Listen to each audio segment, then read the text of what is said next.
All right, so imagine you worked for decades and retired with the expectation that the benefits you were promised you'd get.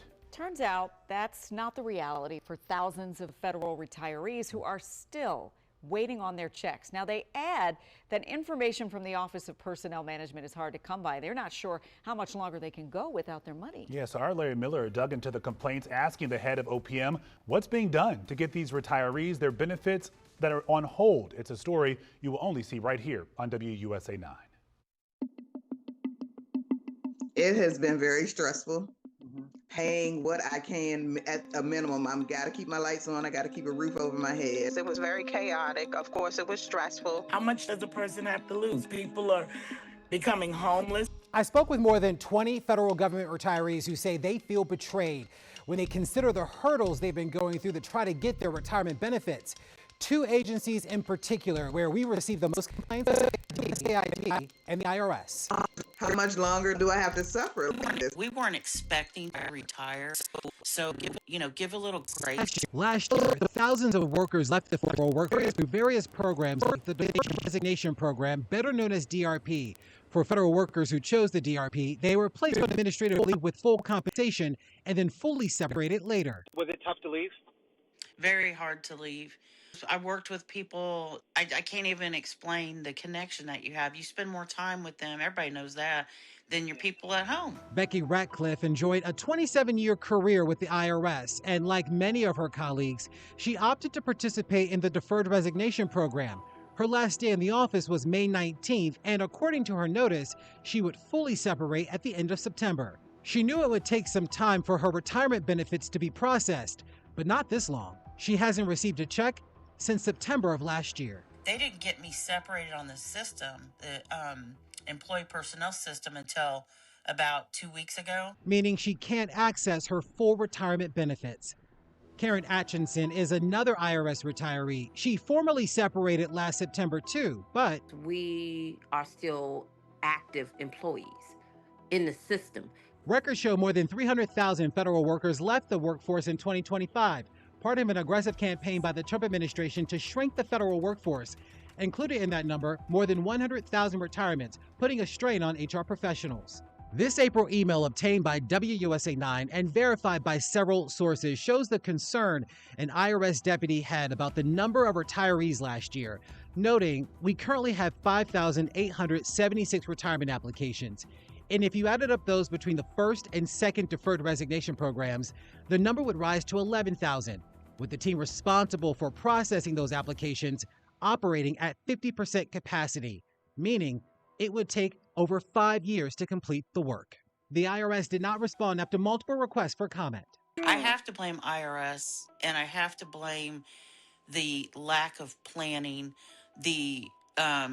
we'll just let it happen and apologize while people are, losing things.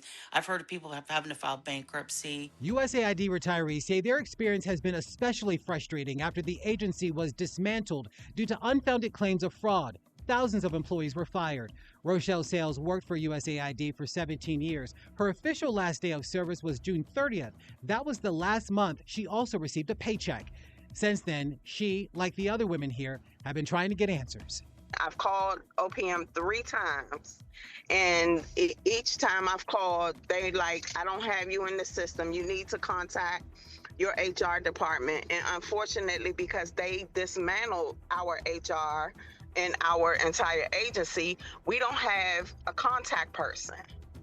We don't have anybody that we can contact. I'm just getting ready to hope that my packet goes to OPM and I get a case number.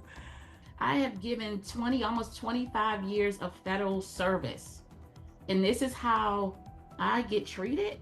I took their concerns to the director of the Office of Personnel Management, Scott Cooper. We're doing everything I think we can right now to try to accelerate it, but recognizing that, unfortunately, until we get the application, which does require, in most cases, an HR and a payroll, piece of it, our ability to start processing it is, again, kind of gated by people getting it through the full application process.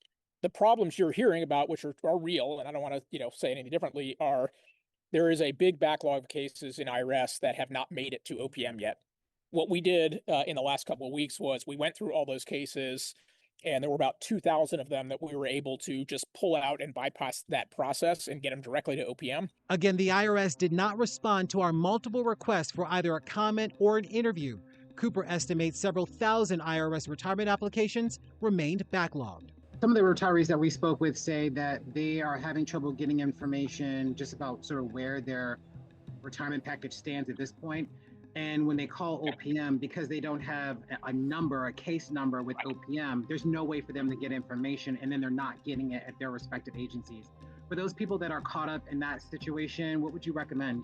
As you talk to those folks or as you report on it, encourage them to at least go back to log into the ORA system, because they should be able to see if it's sitting in HR or sitting in payroll or sitting in OPM. Cooper adds retirees begin by contacting the HR department from the agency in which they retired for help as well. I asked Director Cooper when he expected the backlog to be cleared. He gave me an estimate of about 3 months. Larry Miller, WUSA 9. Wow. After reaching out for weeks, the IRS finally asked Larry to provide them a list of questions. He sent them over. As soon as he gets a response, he'll bring us an update. And you can watch more of Larry's special reports, Federal Workforce Fallout, streaming on WUSA 9+. Each week, he goes to bat for our neighbors whose lives have been turned upside down in the last year. New episodes are released every Monday. All right,